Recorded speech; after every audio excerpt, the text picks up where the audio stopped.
మేలు చేయక నీవు ఉండలేవయ్యా, ఆరాధించక నేను ఉండలేనయ్యా. మేలు చేయక నీవు ఉండలేవయ్యా, ఆరాధించక నేను ఉండలేనయ్యా. యేసయ్యా యేసయ్యా యేసయ్యా యేసయ్యా యేసయ్యా యేసయ్యా యేసయ్యా. మేలు చేయక నీవు ఉండలేవయ్యా, ఆరాధించక నేను ఉండలేనయ్యా. మేలు చేయక నీవు ఉండలేవయ్యా, ఆరాధించక నేను ఉండలేనయ్యా.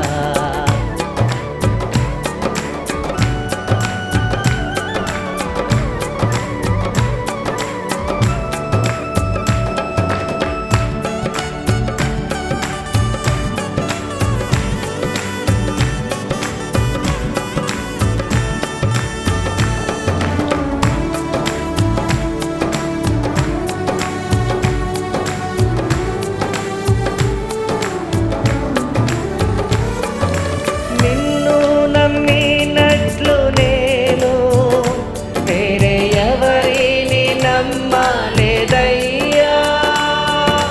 నీకు నాకు మధ్య దూరం తొలగించావు వదిలుండలేక.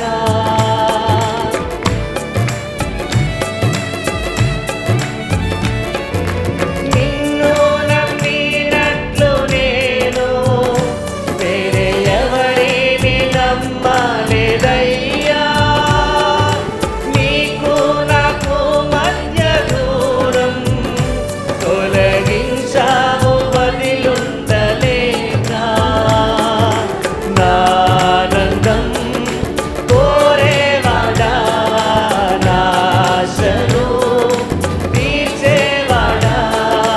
నా ఆనందం కోరేవాడా, నా ఆశను తీర్చేవాడా. ప్రియలున్న ప్రేమ నీది, నిజమైన ధన్యత నాది. యేసయ్యా యేసయ్యా యేసయ్యా యేసయ్యా యేసయ్యా యేసయ్యా యేసయ్యా. మేలు చేయక నీవు ఉండలేవయ్యా, ఆరాధించక నేను ఉండలేనయ్యా. మేలు చేయక నీవు ఉండలేవయ్యా, ఆరాధించక నేను ఉండలేనయ్యా.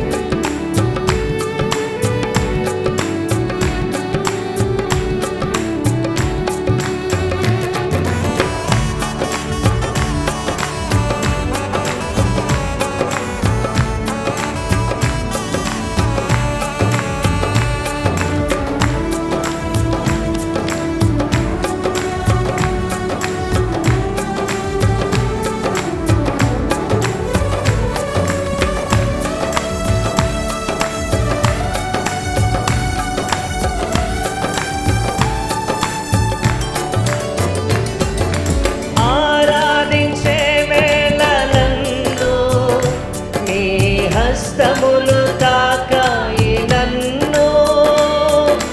పశ్చాత్తాపము కలిగే నాలో, నేను పాపినని గ్రహించగానే.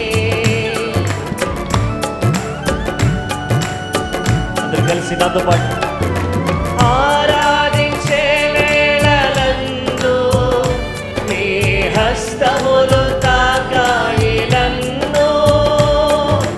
పశ్చాత్తాపము కలిగే నాలో, నేను పాపినని గ్రహించగానే.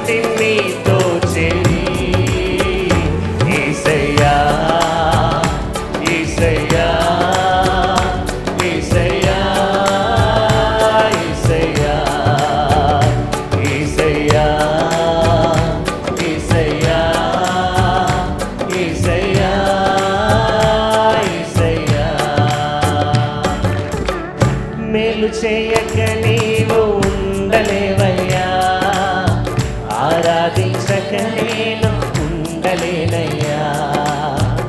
మేలు చేయక నీవు ఉండలేవయ్యా, ఆరాధించక నేను ఉండలేనయ్యా.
చేయక నీవు ఉండలేవయ్యా, ఆరాధించక నేను ఉండలేనయ్యా.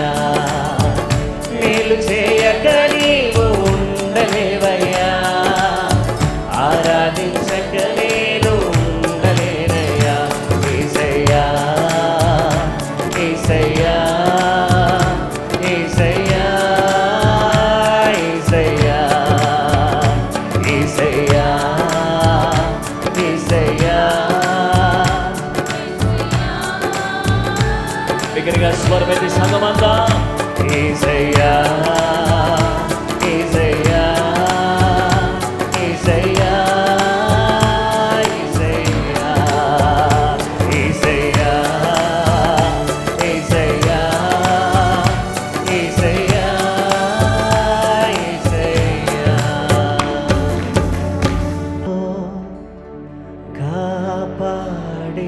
కాపాడినావు కృపనే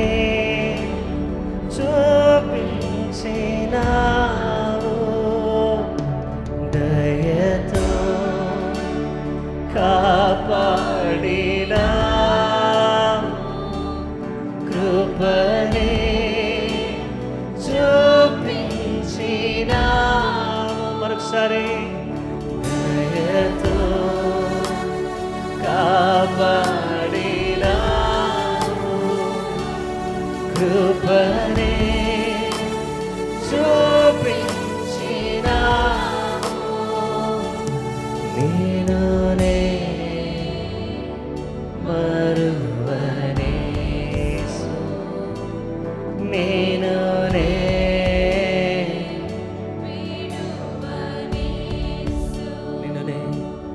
నేనునే మరువనేసు, నేనునే విడువనేసు. స్తుతించెదను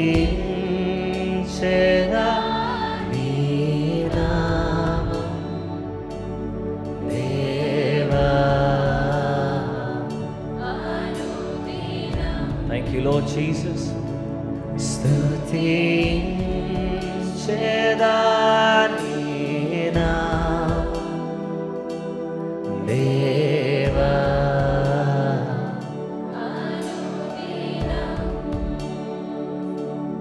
పాపినై ఉండగా నేను రక్షించి దరి చేర్చినావు.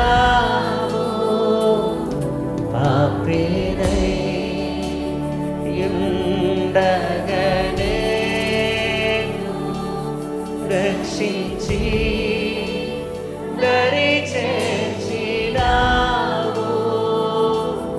నేను మరువనేసు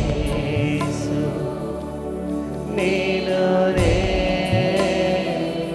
విడువనేసు నేను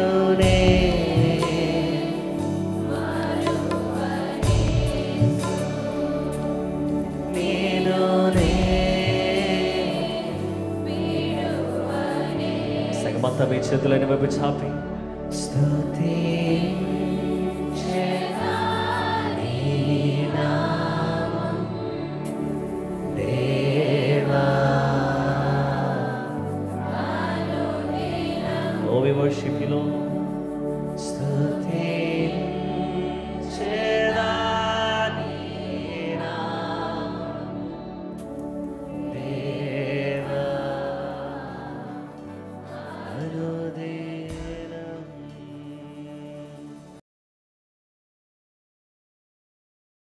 క్రీస్తునందు ప్రియ సహోదరి సహోదరులారా, ప్రభువైన యేసుక్రీస్తు నామములో మిమ్మల్ని అందరినీ ప్రార్థనా పోరాటానికి ఆహ్వానిస్తున్నాను. ఇంతవరకు దేవుని స్తుతించడానికి, దేవుని గణపరచడానికి దేవుడు అనుగ్రహించిన శ్రేష్టమైన కృపను బట్టి నేను దేవునికి కృతజ్ఞతాస్తుతులు చెల్లిస్తున్నాను. మరి ఈ సమయంలో దేవుని బిడ్డలమైనటువంటి మనమందరం కూడా దేవుని వాక్యాన్ని మనం ధ్యానం చేయబోతున్నాం. ఫ్రూట్స్ అనే అంశాన్ని గురించి మనం దేవుని వాక్యాన్ని వింటూ ఉన్నాం. ఫలాలు, ఈ ఫలములు అనేటటువంటి యొక్క అంశంలో మొదటిగా ఫ్రూట్స్ ఆఫ్ ద లేబర్, శ్రమ ఫలములు అని చూసాం. ఫ్రూట్ ఆఫ్ ద ఊంబ్ అనేది రెండవదిగా మనం చూసాం, గర్భఫలం. ఇక మూడవదిగా fruit of the spirit. Fruit of the spirit, ఆత్మఫలము అనేటటువంటి దాని గురించి మనం చూద్దాం.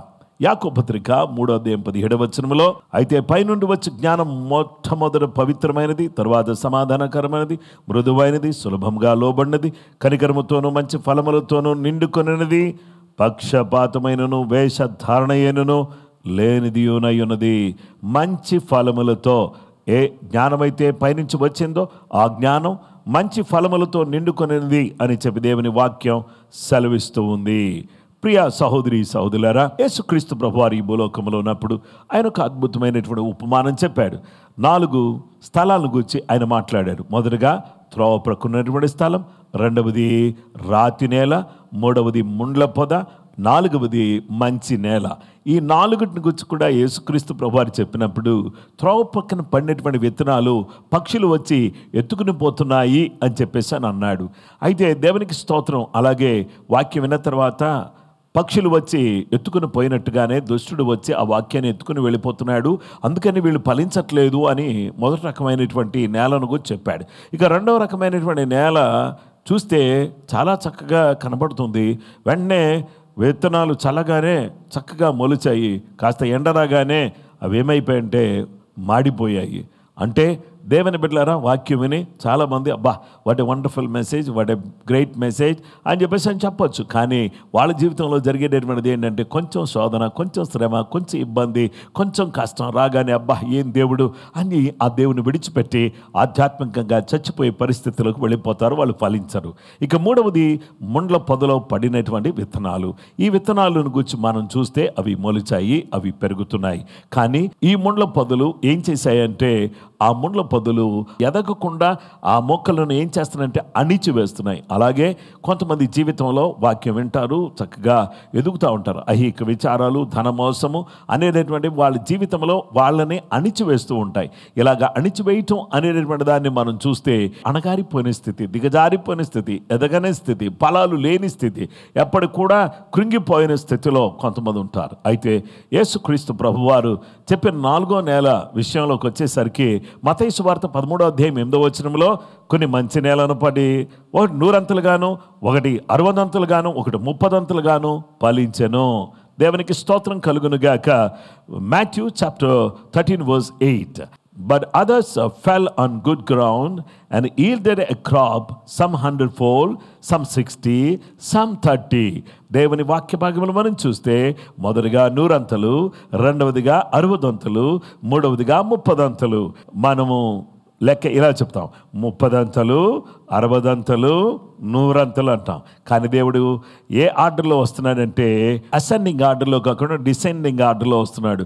100, 60, 30 అనేటటువంటి విధానంలో వస్తున్నాడు. ఎందుకంటే దేవుడు మొదటిగా చూసేది 100-fold. దేవునికి స్తోత్రం. నేను అందరం కూడా ఎలా ఉండాలని చెప్పి దేవుడు కోరుతున్నాడంటే 100 ఫలించాలని కోరుతున్నాడు, 60 ఫలించాలని కోరుతున్నాడు, 30 ఫలించాలని కోరుతున్నాడు. దేవునికి స్తోత్రం కలుగునుగాక. ఈ విధంగా మనము ఫలభరితమైనటువంటి జీవితాన్ని, ఆత్మ ఫలాన్ని కలిగినటువంటి బిడ్డలంగా మనం ఆత్మీయంగా ఫలిస్తూ అనేక మంది ఆత్మను సంపాదించేటటువంటి వారిగాను, మంచి ఫలాలు ఫలించేటటువంటి వారిగాను, ఆత్మ ఫలాన్ని ఫలించేటటువంటి వారిగా మనం ఉండాలని దేవుడు తన వాక్యం ద్వారా మనతో మాట్లాడుతున్నాడు. గలతీ పత్రిక 5వ అధ్యాయం 22, 23, 24 వచనాలు మనం చూస్తే, అయితే ఆత్మఫలమేమనగా ప్రేమ, సంతోషము, సమాధానము, దీర్ఘశాంతము, దయాళుత్వము, మంచితనము, విశ్వాసము, సాత్వికము, ఆశా నిగ్రహము. ఇట్టి వాటికి విరోధమైన నియమమేదియో లేదు. క్రీస్తు యేసు సంబంధులు శరీరమును దాని ఇచ్చలతో కూడా దురాశలతోనూ సిలువ వేసి ఉన్నారు. ప్రియమైనటువంటి సహోదరి సహోదరులారా, ఆత్మఫలాన్ని కలిగినటువంటి వారిగా మనం అందరం కూడా జీవించడం అనేది దేవుని ఇష్టం. మంచి ఫలాలు కలిగిన వారిగా దేవుని బిడ్డలారా 100, 60, 30 ఫలించేటటువంటి వారిగాను, ఆత్మఫలాన్ని ఫలించేవారిగా ప్రేమ, సంతోషం, సమాధానం, దీర్ఘశాంతం, దయాళుత్వము, మంచిదనము, విశ్వాసము, సాత్వికము, ఆశ, నిగ్రహం అనేటటువంటి 9 రకాలైన రుచులు కలిగినటువంటి చక్కటి ఫలాన్ని ఫలించేటటువంటి వారిగా మనం ఉండాలని చెప్పి దేవుడు కోరుతున్నాడు. ఆ తర్వాత దేవుని బిడ్డలమైనటువంటి మనమందరం కూడా ఎఫెసీ పత్రిక 5వ అధ్యాయం 9వ వచనంలో వెలుగు ఫలము, సమస్త విధములైన మంచితనము, నీతి, సత్యము వాటిలో కనబడుతుంది. మనమందరం కూడా సమస్త విధమైనటువంటి మంచితనాన్ని కలిగి, సత్యాన్ని కలిగి, మనం దేవుని కొరకు మండుచు, దేవుని కొరకు ప్రకాశిస్తూ, దేవుని కొరకు చక్కగా ఫలించేటటువంటి వారిగా మనం ఉండాలని చెప్పి దేవుడు తన వాక్యం ద్వారా మనతో మాట్లాడుతున్నాడు. కనుక నా ప్రియ సహోదరి సహోదరులారా, ఈరోజు మనమందరం కూడా ఈ చక్కటి ఫలాన్ని కలిగినటువంటి వారికి ఉండాలి. ఫిలిప్పీ పత్రిక 1వ అధ్యాయం 9 నుంచి 11 వచనాలు చూస్తే, మీరు శ్రేష్టమైన ప్రతి కార్యమును వివేచింపగల వారగుటకు మీ ప్రేమ తెలివితోనూ సకల విధములైన అనుభవ జ్ఞానముతోనూ కూడినదై అంతకంతకు అభివృద్ధి పొందవలెననియు, ఇందువలన దేవునికి మహిమయు స్తోత్రమును కలుగునట్లు మీరు యేసు క్రీస్తు వలననైన నీతి ఫలములతో నిండుకొనిన వారై క్రీస్తు దినము వరకు నిష్కపటులను, నిర్దోషులను కావాలనని ప్రార్థించున్నాను. నీతి ఫలములతో నిండుకొనినటువంటి వారమై మనమందరం కూడా ఆత్మ సంబంధమైన జ్ఞానము కలిగినటువంటి వారమై మనమందరం కూడా జీవించాలి. నీటి కాలువలు ఎవరో నాటబడినదై ఆకువడక తన కాలమందు ఫలమిచ్చి చెట్టు వలె మనమందరం కూడా ఉండాలంటే దివారాత్రులు దేవుని యొక్క వాక్యాన్ని ధ్యానించాలి. అప్పుడు మనము ఫలిస్తాము, మనం సఫలమవుతాం. అలాగూ దేవుని వాక్యాన్ని ధ్యానిస్తూ, దేవుని వాక్యానికి లోబడి, దేవుని వాక్యాన్ని హత్తుకుని, దేవునిని వెంబడిస్తూ, దేవుని మహిమార్థమై జీవించేటటువంటి వారిగా మనం ఉండాలి. దేవునికి స్తోత్రం. 100 ఫలించినటువంటి వారు ఎవరు? 60 ఫలించిన వారు ఎవరు అని అంటే 30 ఫలించిన వారు ఎవరు అని అనగా, మత్తయి సువార్త 13వ అధ్యాయము 23వ వచనంలో, మంచి నేలను విత్తబడిన వాడు వాక్యము విని గ్రహించువాడు అట్టి వారు సఫలులై ఒకడు 100 ఒకడు 60 ఒకడు 30 ఫలించునను. మంచి నేలను విత్తబడిన వాడు వాక్యమును విని గ్రహించేవాడు, వాక్యమును విని గ్రహించినటువంటి వాడు 100, 60, 30 ఫలిస్తాడు. అలా ఫలించడానికి ఫలభరితమైన జీవితాన్ని మనం కలిగినటువంటి వారిగా మనమందరం కూడా జీవించాలని ప్రభువు కోరుతా ఉన్నాడు. నా ప్రియ స్నేహితులారా, ఈరోజు దేవుని వాక్యాన్ని మనం గమనించినట్లయితే మనమందరం కూడా ఫలభరితంగా మరి దేవుని మహిమార్థమై ఈ లోకంలో జీవించేటటువంటి వారుగా ఉండాలి. దేవునికి స్తోత్రం. ఆయనలో నిలిచినటువంటి వారు బహుగా ఫలిస్తారు. దేవుని పిల్లలమైనటువంటి మనమందరం కూడా మనకు నిత్య జీవం కలుగుటయే మనకు దేవుడు అనుగ్రహించే ఫలము. అలాంటి ఫలాన్ని కలిగినటువంటి వారమై మనమందరం కూడా దేవుని మహిమార్థమే ఈ లోకంలో నమ్మకంగా, యథార్థంగా, పరిశుద్ధంగా, పవిత్రంగా జీవించడానికి విశ్వాసమునకు కర్తయు దాన్ని కొనసాగించువాడునైనా యేసు వైపు చూచుచు మన ఎదురు ఉంచబడిన పందెములో ఓపికతో పరిగెత్తుతో ఫలభరితంగా మారాలని, ఫలభరితమైన జీవితం జీవించాలని దేవుడు కోరుతున్నాడు. ఫలములు, ఫ్రూట్స్ ఆఫ్ ద లేబర్, శ్రమ ఫలములు, ఫ్రూట్ ఆఫ్ ద వూమ్, గర్భ ఫలము, ఫ్రూట్ ఆఫ్ ద స్పిరిట్, ఆత్మ ఫలము. ఇలాంటి ఫలాలు ఫలిస్తూ దేవుని కొరకు నమ్మకంగా జీవించడానికి కృపగల దేవుడు, దయగల దేవుడు తన కృప, తన సహాయం మనకు అనుగ్రహించేటట్టుగా మనం అందరం కూడా ప్రార్థన చేద్దాం. ఈ మాటలను దేవుడు దీవించును గాక. తలలు వంచి కళ్ళు మూసుకుందాం, ప్రార్థన చేద్దాం. మహోన్నతుడైన మా గొప్ప తండ్రి, ఆశ్చర్యకరుడా, ఆలోచనకర్త, నీవెంతైనా నమ్మదగిన దేవుడువు, ప్రేమగల దేవుడువు, జాలిగల దేవుడువు. నీ యొక్క కృప ఎంతో గొప్పది. ఈరోజు నీ వాక్యం వినేటటువంటి చక్కటి అవకాశాన్ని నీ బిడ్డలమైనటువంటి మాకు మీరు దయచేస్తూ వచ్చారు. ఫలములు అనే అంశంలో మొదటి రోజునైనా మేము నైనా శ్రమ ఫలాలను గురించి చూసాం. అలాగునే ప్రభు గర్భ ఫలాన్ని గురించి మనం చూసాం. అలాగే ఆత్మ ఫలాన్ని గురించి కూడా మేము చూస్తున్నాం. ఇలాంటి ఫలమును కలిగినటువంటి వారమై మేమందరం కూడా నిశ్చయంగా నీ అడుగు జాడలో నడవడానికి సహాయం చేయండి. నీ కృపను పొందిన వారమై, నీ ఆశీర్వాదం పొందిన వారమై, నీ కొరకు నమ్మకమైన, పరిశుద్ధమైన, పవిత్రమైన, యథార్థమైన జీవితాన్ని జీవించడానికి సహాయం చేయండి. మా బ్రతుకులను మార్చండి. మమ్మల్ని హత్తుకొని, మమ్మలను ఎత్తుకొని, మమ్మల్ని లేవనెత్తి నీ కృపలో మమ్మల్ని నడిపించండి. సర్వశక్తి కలిగినటువంటి గొప్ప దేవా, నీ ప్రేమ ఎంత గొప్పదినైనా ఈ ప్రార్థన పోరాటములు నీ వాక్యం వింటున్న నీ బిడ్డలందరినీ కూడా మీరు ఆశీర్వదించండి, ఫలభరితంగా మార్చండి. దయగల దేవా, ఎక్కడెక్కడ ఎవరెవరు ఏ విధమైనటువంటి పరిస్థితిలో నీరు గారిపోయి ఫలాలు లేకుండా అణగారిపోయి త్రోవ ప్రక్కన పడిన విత్తనాల వలె, రాత్రి నేల పడిన విత్తనాల వలె కాకుండా, ముళ్ళ పొదలో పడిన విత్తనాల వలె కాకుండా, నాయన మంచి నేల పడిన విత్తనాల వలె 100 60 30 ఫలించడానికి నీ వాక్యాన్ని విని, వాక్యాన్ని హత్తుకుని, వాక్యాన్ని నాయన మా ముందు పెట్టుకుని నీ కొరకు బ్రతకడానికి కావలసినటువంటి కృప కృప కృప మాకు సమృద్ధిగా అనుగ్రహించుమని, కృప చూపించుమని యేసు నామములో అడుగుచున్నాము తండ్రి, ఆమేన్. మన పరమ తండ్రి అయిన దేవుని ప్రేమ, కుమారుడైన యేసు క్రీస్తు ప్రభువారి యొక్క కృప, పరిశుద్ధాత్మ దేవుని నిత్య సన్నిధి సహవాసం, ఆదరణ, ఆశీర్వాదం చెరువున మనకును సకల లోకములను పరిశుద్ధులకు సదాతుడై నడిపించును గాక, ఆమేన్. క్రీస్తునందు ప్రియమైన సహోదరి సహోదరులారా, ఇంతవరకు ఎంతో అద్భుతమైన సత్యాలు నేర్చుకోవడానికి దేవుడు సహాయం చేశారు. రేపటి దినమందు మరొక అద్భుతమైన అంశంతో మనం మళ్ళీ కలుస్తాం. కృపగల దేవుడు అంతవరకు మనందరికీ తోడైయును గాక. అందరికీ ప్రైజ్ ది లార్డ్.